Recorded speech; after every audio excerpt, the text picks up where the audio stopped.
Hello dear students, नंद academy के YouTube channel में आपका बहुत बहुत स्वागत।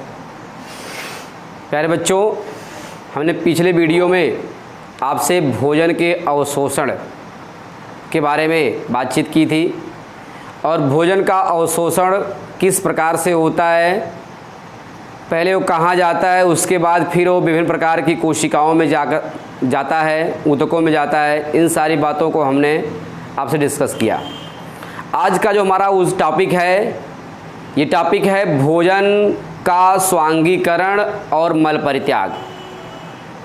अब देखेंगे पाचन तंत्र में पाचन प्रक्रिया के बाद जो भोजन आपका अवशोषित हो जाता है, वो अवशोषित भोज्य पदार्थ में क्या क्या अवशोषित होते हैं। स्पेशली तौर से कार्बोहाइड्रेट के जो आपके सबसे छोटे मॉलिक्यूल्स होते हैं, प्रोटीन के छोटे मॉलिक्यूल्स होते हैं और वसा के छोटे मॉलिक्यूल्स। तो आपके प्रोटीन में अमीनो अम्ल, कार्बोहाइड्रेट, ग्लूकोज और जो आपका ये वसा होता है इसका ग्लिसरॉल या वसी अम्ल, ये सभी लोग पाचन प्रक्रिया में टूट जाते हैं और टूटने के बाद ये अवशोषित हो जाते हैं। तो जो हमारा अवशोषित भोज्य पदार्थ होता है, जब यही अवशोषित भोज्य पदार्थ रक्त के माध्यम से विभिन्न प्रकार की कोशिकाओं, ऊतकों और अंगों में पहुंच जाते हैं, तो इस प्रकार की क्रिया को नाम देते हैं भोजन का स्वांगीकरण या एसिमिलेशन कह सकते हैं। तो हम ये कह सकते हैं कि एसिमिलेशन अर्थात स्वांगीकरण एक ऐसी प्रक्रिया है जिसमें भोज्य पदार्थ के छोटे अणु ये रक्त के साथ मिल करके हमारे कोशिका द्रव्य में विलीन हो जाते हैं। इस प्रकार की प्रक्रिया को नाम देंगे हम भोजन का स्वांगीकरण या स्वांगीकरण कहते हैं। तो यहाँ पर हम कुछ बातें आपसे मेंशन करते हैं। स्वांगीकरण एक ऐसी प्रक्रिया है, स्वांगीकरण एक ऐसी प्रक्रिया है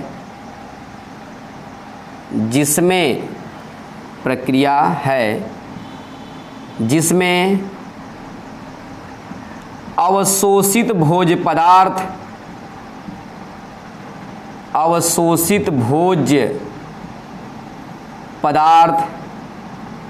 जैसे अमीनो अम्ल,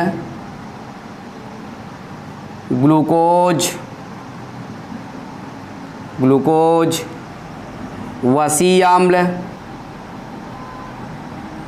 तथा ग्लिसरॉल, वसी अम्ल तथा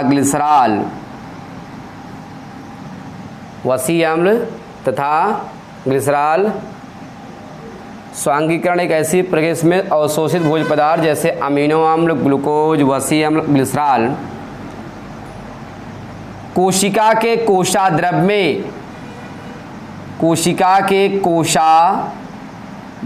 में विलीन हो जाते हैं, विलीन हो जाते हैं।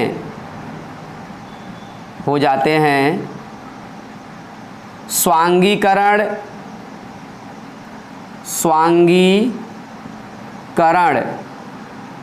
या भोजन का स्वांगीकरण कहलाता है। भोजन का स्वांगीकरण कहलाता है। क्लियर? ये स्वांगीकरण की जो प्रक्रिया है ये मानव के अंदर दिखाई जा रही हैं और स्वांगीकरण प्रक्रिया जो होता है ये मनुष्य के पाचन तंत्र का चौथा स्टेप है। क्लियर? तो यहाँ पर देखेंगे जो हमारे अमीनो अम्ल, ग्लूकोज और ये वसी अम्ल, ग्लिसरॉल, ये हमारी कोशिका के कोशाद्रव्य में विलीन हो जाते हैं। अब वहाँ से हमारी जो अमीनो अम्ल है, ये प्रोटीन के अमीनो अम्ल जो होता है हमारे कोशिका को मेंटेन करता है। ठीक है, ग्लूकोज जो होता है वो ऑक्सीडाइज होकर एनर्जी देता है। जो आपके वसी अम्ल होते हैं टूटी फूटी कोशिकाओं को, ये क्या काम करते हैं, आपका मरम्मत करते हैं। तो यहाँ पर हम दो बातें और मेंशन करते हैं स्पेशली तौर से। स्वांगीकृत भोजन या भोज्य पदार्थ में ग्लूकोज ऑक्सीकरण द्वारा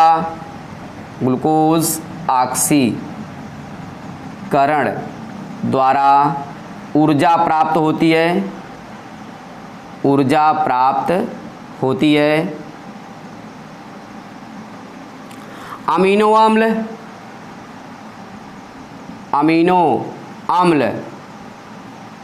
कोशिकाओं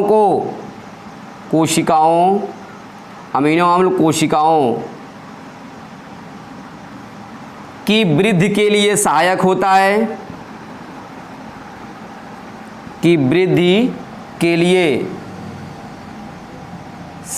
होता है, तथा वसी अम्ल टूटी फूटी कोशिकाओं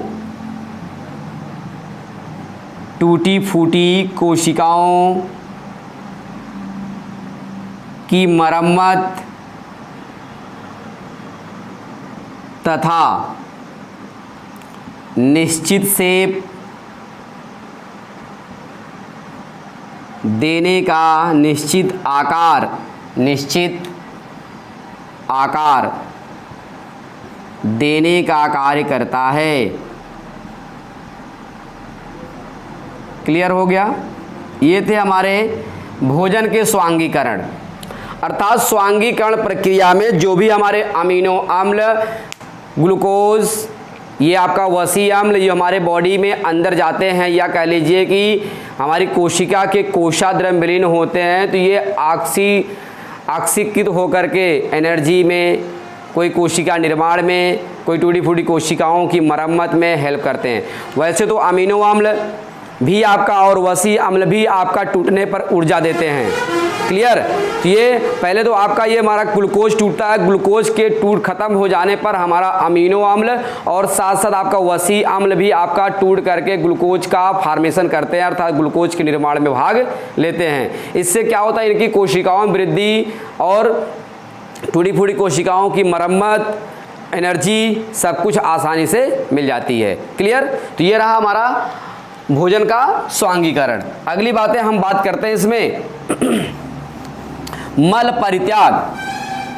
जो हमारा मल परित्याग होता है, ये पाचन तंत्र में सबसे लास्ट स्टेप है। मनुष्य के पाचन तंत्र में सबसे लास्ट स्टेप मल परित्याग क्या होता है। तो आप देखेंगे मल परित्याग में स्पेशली तौर से यहाँ पर मल परित्याग, या इसे एक नाम और देते हैं वही क्षेपण।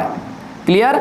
ये वही क्षेपण की क्रिया भी ये मानव के अंदर चलती हैं। तो देखिए होता क्या है, आप ये कह सकते हैं कि अपचित भोज्य पदार्थ, या कह सकते हैं आप इंजेशन या मल परित्याग एक ऐसी प्रक्रिया है जिसमें समस्त अपचित पदार्थ, ठीक है, या कह सकते हैं आप ऐसे इनको डिफाइन कर लीजिए कि मल परित्याग एक ऐसी प्रक्रिया है जिसमें अपचित भोज्य पदार्थ बाहर निकलते हैं, या अपचित भोज्य पदार्थों को बाहर निकालने की क्रिया को नाम देते हैं आपका हम मल परित्याग कहते हैं।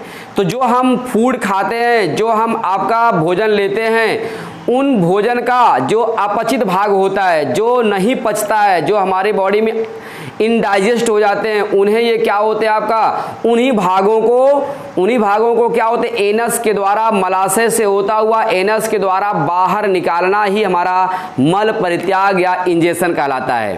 ठीक है? तो यहाँ हम एक बातें आपसे लिए शेयर करते हैं कि अपचित भोज्य पदार्थों को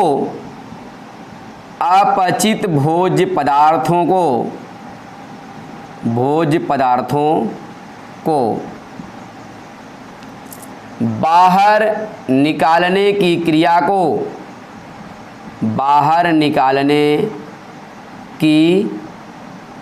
क्रिया को बहिक्षेपण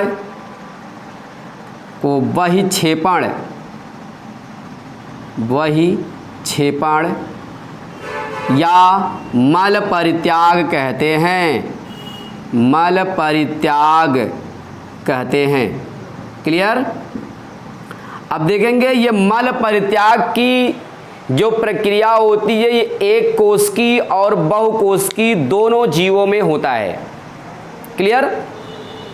इसके साथ साथ होता क्या इसमें कि जो हमारे मल परित्याग प्रक्रिया में जो हमारे अपचित भोज्य पदार्थ होते हैं, ये अपचित भोज्य पदार्थों का निकालना, अब उसमें उस जो हमारे अपचित भोज्य पदार्थ होते हैं, उस अपचित भोज्य पदार्थ में बहुत सारे विषैले पदार्थ भी रहते हैं, ठीक ना, जो हमारे क्या होते हैं आपका मलाशय वाले भाग में आकर के स्टोर होते हैं। और मलाशय वाले भाग में जब क्या होता है आपका अनैच्छिक क्रियाएं चलती हैं, जब हमारे अनैच्छिक क्रिया का मतलब हमारी इच्छाओं पर जो इनका नियंत्रण नहीं होता है, वो उनकी पेशियों में आपका कॉन्स्ट्रिक्शन, रिलैक्सेशन, सिकुड़न और फैलन होता है। जब वो आपकी मलाशय की पेशियां सिकुड़ेंगी, फैलेंगी, तो उसमें क्या होता है आपका सिकुड़ेंगी, फैलेंगी, तो उस आप मल पर या उस अपचित भोज्य पदार्थ पर प्रेशर पड़ता है। ठीक है। तो उसमें क्या होता है मूवमेंट स्टार्ट होने लगता है। जब मूवमेंट स्टार्ट होगा तो जैसे ही क्या होता है मलाशय से एनस द्वार पर पहुंचती है, तो एनस द्वार पर हमने बताया दो गुदा संकोचक पाए जाते हैं। ये गुदा संकोचक आपका भैया क्या होते हैं रिलैक्स हो जाएंगे या करिए खुल जाते हैं, तो मल जो होता है आपका बाहर की ओर निकल जाता है। तो जो आपका इस प्रकार से क्या होता है मल के इजेशन प्रोसेस को हम नाम देते हैं आपका मल परित्याग कहते हैं। ठीक है। तो आगे चलते इसमें मानव में जो आपका मल परित्याग होता है ये मलाशय से होता हुआ सीधा आपका गुदा से बाहर निकलता है। यहां हम एक बातें मेंशन कर देते हैं कि मानव में अपचित भोज्य पदार्थ, अपचित भोज्य या अपचित पदार्थ कह सकते हैं, जिसे हम ब्रैकेट में आप बोल सकते हो मल। मानव में अपचित पदार्थ मलाशय में संचित होता है,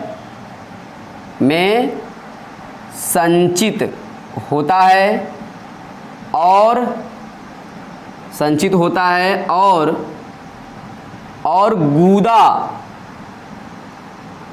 गुदा नाल से होता हुआ